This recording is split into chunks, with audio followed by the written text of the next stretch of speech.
تو اب عدالت عالیہ نے جو ایکشن لیا اور جس طرح کے 2 آرڈر دیے ہیں کہ جناب ایک تو یہ باہر نہ بھاگیں، اور یہی ہوتا ہے کہ دیر ہی نہیں لگتی کہ جناب کسی دوسرے راستے سے باہر بھاگ جاتے ہیں اور پھر ہم دیکھتے رہ جاتے ہیں. جیسے نوٹس لیا جاتا ہے ویسے طبیعت خراب ہوتی ہے، ویسے ہی باہر کا ڈاکٹر لائن اپ ہو جاتا ہے، ویسے ہی وہاں جو ہے نا ہاسپٹل میں ہوٹل کی طرح سے کمرہ بک ہو جاتا ہے نصرت صاحبہ، پھر بندہ یہاں سے بڑا ٹھنڈا ٹھنڈا چلا جاتا ہے.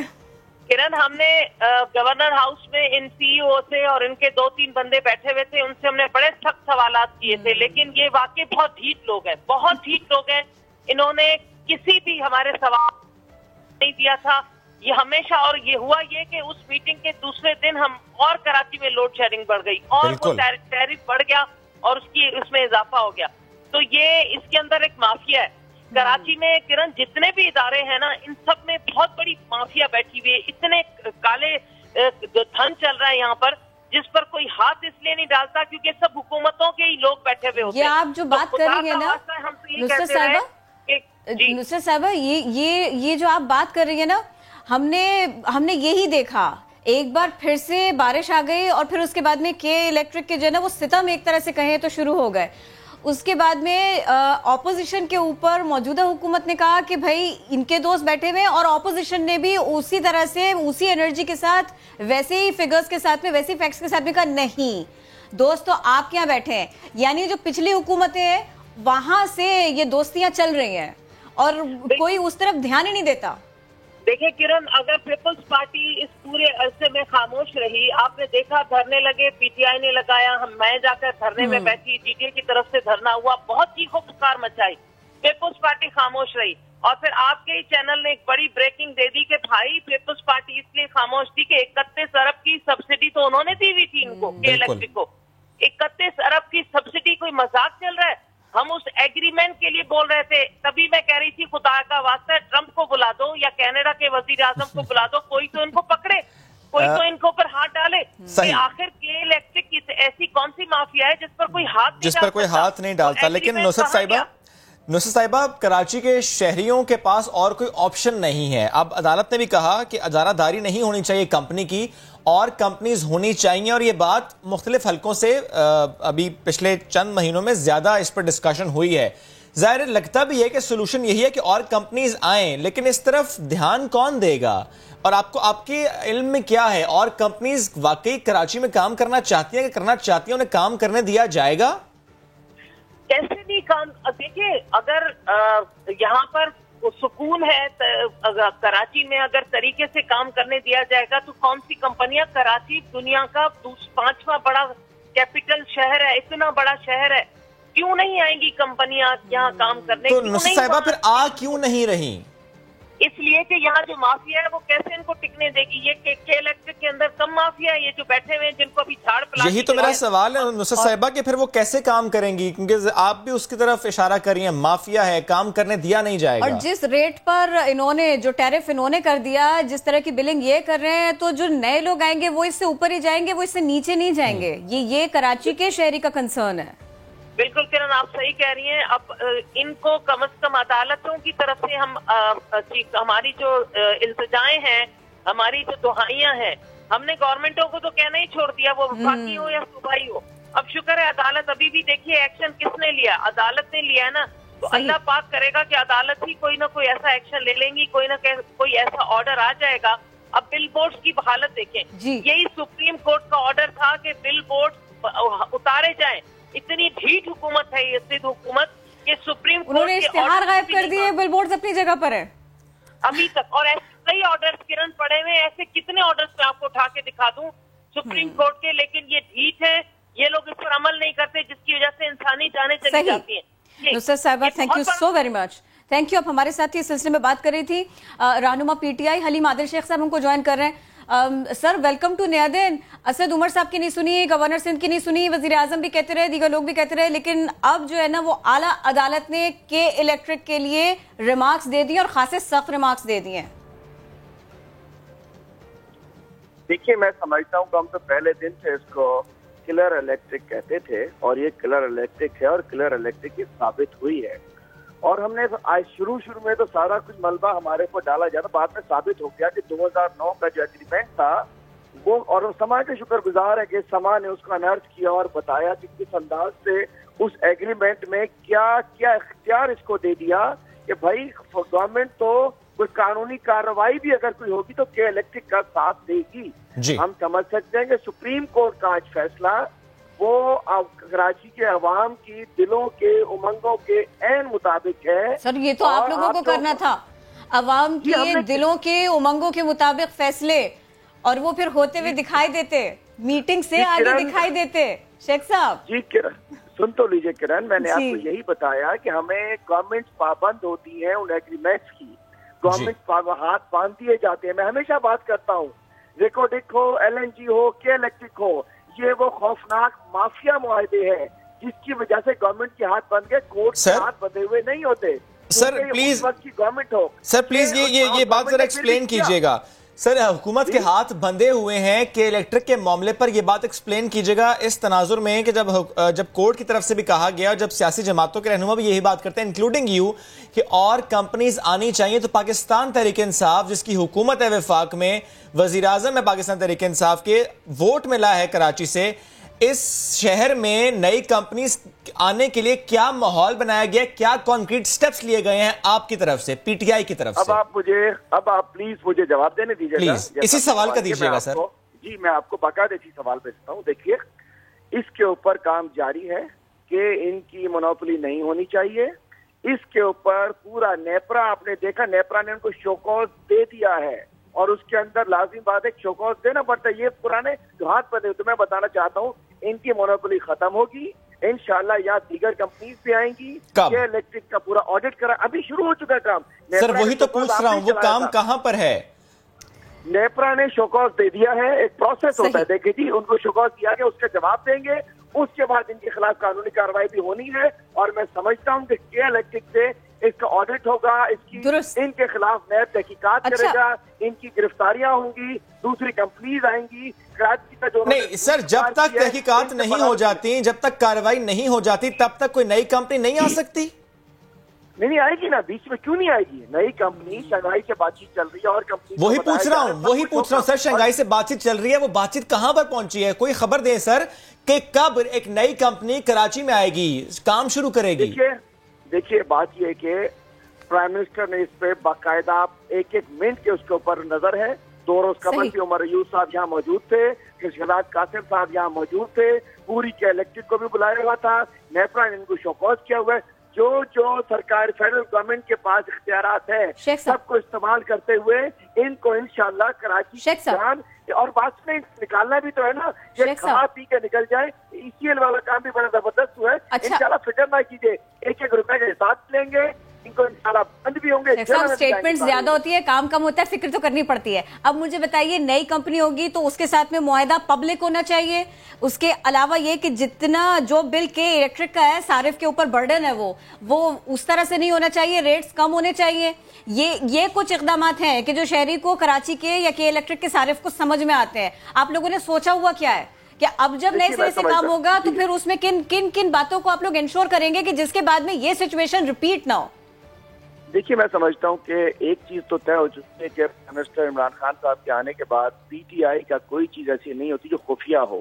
ہر چیز پبلک ہوتی ہے, رپورٹس بھی پبلک ہوتی ہیں. وہ کوئی بھی رپورٹ ہو وہ کوئی خفیہ نہیں ہوتی, کوئی کسی انویسٹیگیٹو رپورٹنگ کے ذریعے نہیں آتی. انشاءاللہ جو کچھ ہوگا عوام کے اعتماد سے ہوگا, عوام کو اعتماد ملے گا. جو کچھ اور ہمارا ہر چیز اوپن ہوتی ہے, لوگ مذاق بھی اڑاتے ہیں, ہمارا میڈیا ہماری دنائی بھی کر رہا ہوتا ہے, لیکن سر وہ تو یو ٹرن پہ کرتے ہیں. تو میں سمجھتا ہوں کہ ہر چیز انشاءاللہ وہ کریں گے, چونکہ کراچی کو نے ہمیں ووٹ کیا ہے, کراچی ہمارا ہے. میرا سوال سر, میرے سوال کا جواب ابھی بھی آیا نہیں سر. جب ہم سوال سر میں نے کب یہ سوال ہم کرتے ہیں پرفارمنس کا جواب آتا ہے ماضی میں یہ ہوا. آج ہم بات کرتے ہیں نئی کمپنیز کا, تو آپ کہہ رہے ہیں کہ الیکٹرک کو نہیں چھوڑیں گے. میرا سوال وہیں کا وہیں شنگھائی سے بات چیت ہو رہی ہے, کب سر؟ 1 سال 2 سال 4 سال 5 سال, کب نئی کمپنی یہاں پر آئے گی؟ دیکھیے ایک مینڈیٹ ہوتا ہے, میں اس چیز پہ کامنٹ نہیں کرنا چاہتا جس کی مجھے ڈیٹیل اتنی زیادہ نہیں معلوم. الٹیمیٹلی میں اس لیول تک جانا چاہتا ہوں. اب میں آپ سے بات کروں کہ جی مطلب جس میں اسی مینڈیٹ پہ رہ کے بات کرنا, میں انکوک بات نہیں کرنا چاہتا کہ کل پھر شو کے اندر میری بات سنائی جا رہی ہو. سر کوئی اندازہ